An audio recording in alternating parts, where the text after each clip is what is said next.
Өзгөндүн өрт жигити. Бул сөздүн сизге тиешеси барбы? Башкача варианты да бар го. Аны айтып калышат элдерчи анан. Ырчы досторуңуздан кимиси ушакчыраак? Ар дайым жаңылыктан алдыда болгон Алмаз Шадаев болуш керек. Жашооңузда айымдардын шиш такасын кийип көрдүңүзбү беле? Андай аябай көп болгон. Койго туш келип калыптыр да ошончо жаныбарлардын арасына. Тиштеп катып баягы ачуу болуп кеткен күндөр да болгон да. Жара тиштеген күндөр да болгон.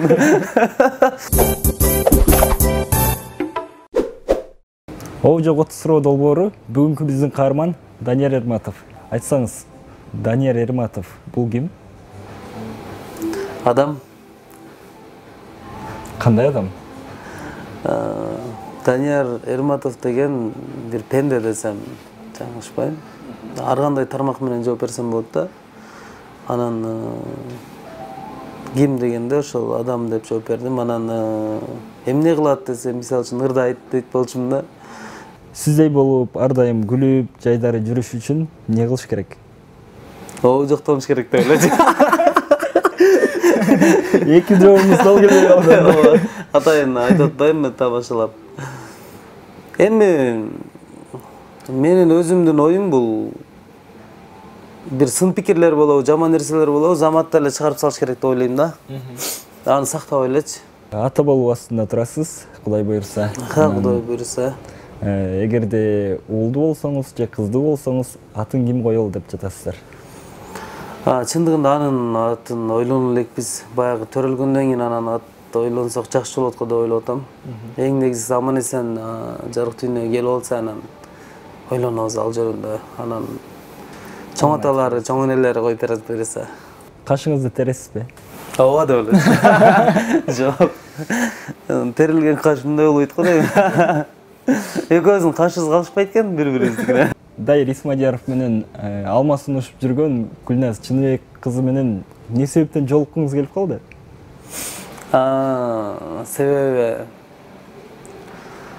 баягы кандай десем, Гүлназ экөөбүз чыгармачылыкта аябай жакын достордонбуз. Бир тууган десек да болот. Баягы кыз менен бала кантип дос болсун деген суроолор болуп калат го. Ошолорго айтып коеюн, бир тууганбыз. Бир тууган мындай жакын мамиледебиз, аябай өзүбүз бир жерден болобуз. Анан ошол чоң ырдайлык деп эле ырдап калдык. Өзүңүзгө кайсыл жериңиз жагат? Каштан башка албетте. Өзүмө адам өзүн сүйүш керек да, негизичи. Өзүмдүн бүт жерим эле жагат. Кудайга шүгүр деп жашайм чындыгындачы. Негизи эле башка инсандарга деле, башка мекендештерге деле айтарым. Ошол өзүңүздөрдүн бүт жериңиздерди сүйүңүздөр, жакшы көрүңүздөр демекчимин да. Себеби канчалык шүгүр кылсак, Кудайым дагы ошончолук жумуштарыбызды бүт жактан ийгилик берет да бизге. Жубайыңыз сизге таарынып калганын эмнеден билесиз? Эми баягы үй-бүлөдө бүт нерсе болот да. Анан таарынганда кандай десем, аябай деле көк беттени баягындай болбойт негизи. Мындай азыраак сүйлөп калат. Азыраак сүйлөп калат, ошондо байкайм да, эмне деп койдум экен депчи.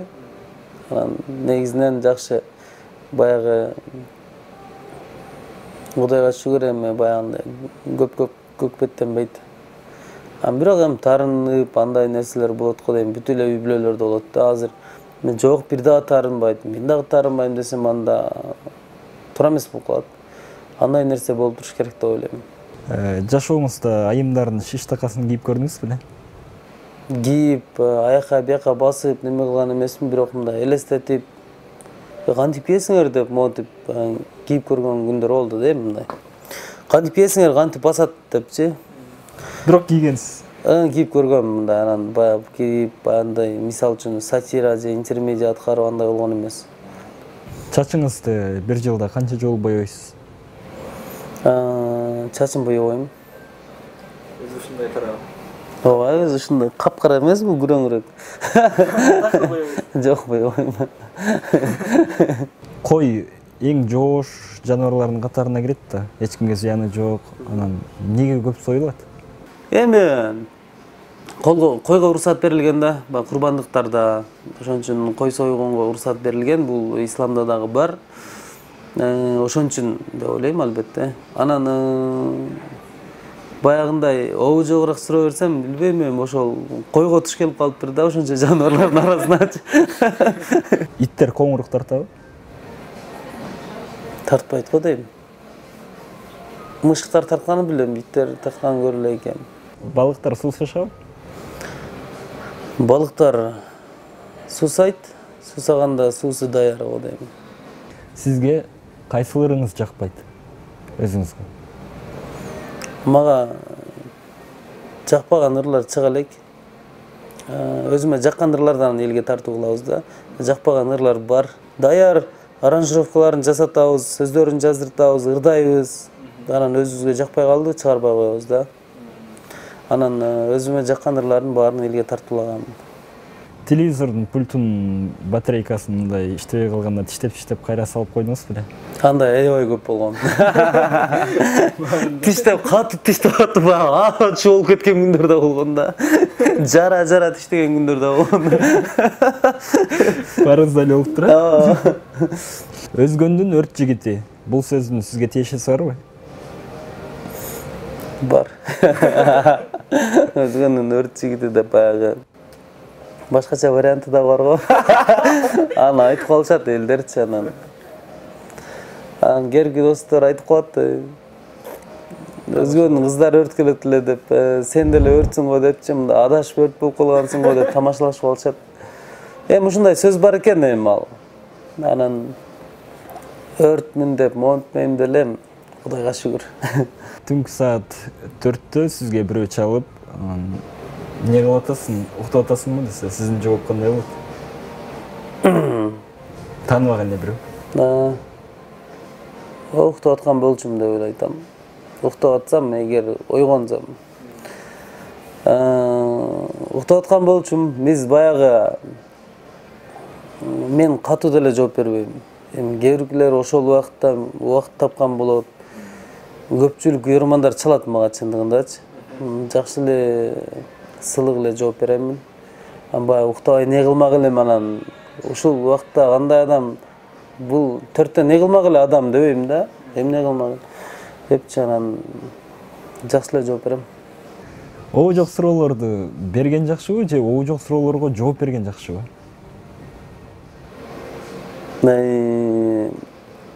Негизи суроолорду бергенде эле кыйыныраак, жооп бергенде эле кыйыныраак. Анан бир эки тарапка жооп берет да. Мисалы үчүн сиз жашоодо эми комментарийлерде окуп калса керек, сизге эмне деген суроолор берип атат депчи. Бул атайын сиз өзгөчө суроолорду берип атпайсызбы? Бүт телеканалга барганда, бүт радиолорго, бүт газеталарга барганда ушун башкача суроолор берилет. Бул обу жок деп атайын ошонусу менен өзгөчөлөнөт да. Ошон үчүн мен эчтеке дебейм силерге. Мен ачуум да келбейт. Себеби мен обу жок суроого деп чакырдыңызбы, мен келдим. Анан жалпы бир туугандар деле үстүндө обу жок 30 суроо деп атат да, туурабы? Жазылып турат да. Ошону көрүп туруп анан ошого настрой алып көрүш керек да. Анан эмне деп эле болбогон суроолор берип атат, суроолорго жооп берип атат деген деле туура эмес. Бул тема өзү ошондой да, программа. Анан уктуңарбы? Бирөө бар экен сизди эстеген хотя бы. Анан сизди ушунча күттүм деппи? Эми берген, ушул учурда берген оңоюраак албетте. Анан бергенде эле кыйын да, себеби сизге ар кандай ырчы келет. Кээ биркинин характери ар кандай болот. Кээ биркилер эмне чакырып алып эмне эле деп атасың дейт ичиненчи. Ошон үчүн бергенде эле кыйын, суроого жооп бергенде эле кыйын деп ойлойм. Ырчы досторуңуздан кимиси ушакчыраак? Сиздин айтышыңыз керек сөзсүз түрдө. Ушакчы. Жок, ушакчылар жок. Анда мындай айтпасаңыз кичине жумшартып коеюнчу, мындай ар дайым жаңылыктан алдыда болот. Баары ушакчы дебей туруп биринчи айтышыңар керек эле да. Ар дайым жаңылыктан алдыда болгон Алмаз Шадаев болуш керек. Алмаз досум немеде? Бүт жаңылыктарды көрүп турат да, жанагы Facebooktарды карап, мисалы үчүн биздин ырчы достордун арасынан Facebook баарыбызда эле бар, бирок Алмаз такай карап, мына политикага да аябай жакын ырларына билесиңер го, ошон үчүн жаңылыктардан алдыда Алмаз. Ошо бир аз ушак-чырак кыз ошол. Сиз депутаттыкка талапкерсиз. Элдин астына чыкканда эле бир-эки сүйлөм менен не деп кайрыласыз? Жок, эмне бир-эки сөз мененби же негизи бир түшүндүрмө? Образга киргенде мындай. Сизди тааныштырайын анда. Урматтуу көрүүчүлөр, Кыргыз Республикасынын Жогорку Кеңешине депутаттыкка талапкер Данияр Эрматов. Рахмат деп эле.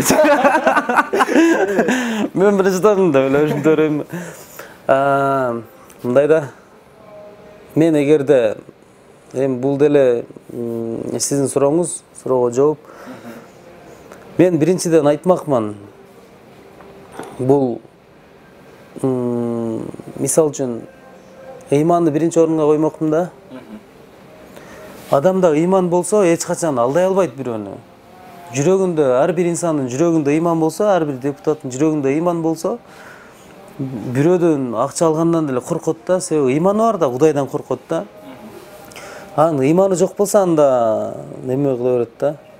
Жей берет. Мен ошону айтмакмын. Мурдагы чыгарылыштын коногу шоумен Манас Алыкулов сизге 3 оо жок суроо калтырган. Ошол суроолорду берели энди. Акыркы жолу качан өбүштүңүз эле? Билбейм. Мен жооп бере албайт экенмин бул суроолорго чындыгындачы. Биринчи жолу качан өбүштүңүз эле? Өзүнө жараша суроо бериптир Манас. Мен ал үй бүлөлүү адамдарга мындай неме деле го дейм ал. Билбейм, эсимде жок. Качан өбүштүңүз? Аман болсок. Манас, урматтуу Манас Алыкулов, мен сиздин сурооңузга так-тактан жооп бере албадым. Бул суроолорго так-так сиз жооп бере аласыз. Жана ошондой эле сиз жооп берсеңиз калай калтагы туура түшүнөт, как кудул катары. Мен жооп берсем бир аз туура эмес болуп калат экен. Кайын жұрт бар дегендей деп элечи. Тенем карап турат интервьюларымды, туурабы? Мындай жакшынан суроо берсеңер, Манас. Анда кийинки келчү конокко сизден 3 оо жок суроо болсунчу. Азыр ушул интервьюда олтуруп бир ышкырып берсинчи. Ышкырып бере аласызбы? Эми оо жоктукта мында оо жок деп ошону айта алам менчи. Мисалы, шупта ышкырып койсо оо жоктук болот. Кантип сиз көрсөтүп турсуңуз? Ошол сыяктуу бир ышкырып берсин. Кыз болобу, айым болобу, мырза болобу? Туура түшүнүңүздөр. Анан экинчи суроо болсо, эгерде кыз болсо, белгилүү саясатчы Нурлан Мотуевди турап берсинчи. Эгерде эркек болсо, Мерген Турганды турап берсин. Жашырактар келет, жашырактар келсе туура түшүнгүлө. Эркек бала келсе, жаныбар эшекти турап берсин. Анан кыз бала келсе, анда уйду турап берсин. Оо жок 30 суроолорго эстрада ырчысы Данияр Эрматов жооп берди. Кайрадан көрүшкөнчө аман туруңуздар. Супер ТВ каналына жазылганды унутпаңыздар.